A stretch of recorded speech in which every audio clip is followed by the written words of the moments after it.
Bir kunda 3 marta hosil bergan daraxt.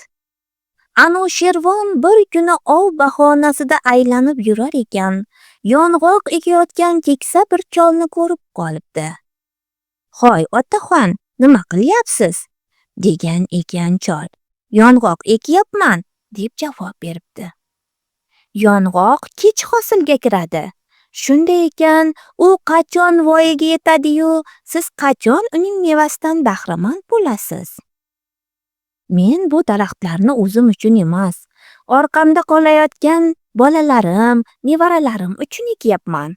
Chunki boshqalar ekkanini biz yeganimiz kabi, biz ekkan daraxtdan ham boshqalar bahramand bo'lishadi. Cholning javobidan nihoyatda ta'sirlangan Anushirvon unga 1000 tanga in'om qilibdi.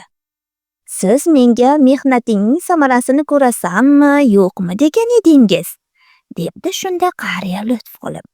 "Ko'rib turganingiz kabi, hech kimning daraxti menikichalik tez hosil bermagan." Anushirvon uning topqirligidan xursand bo'lib, yana 1000 tanga beribdi.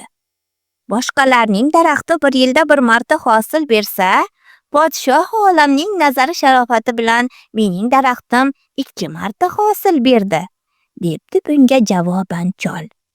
Cholning donoligiga qoyil qolgan Anushirvon yana 1000 tanga ehson qilibdi.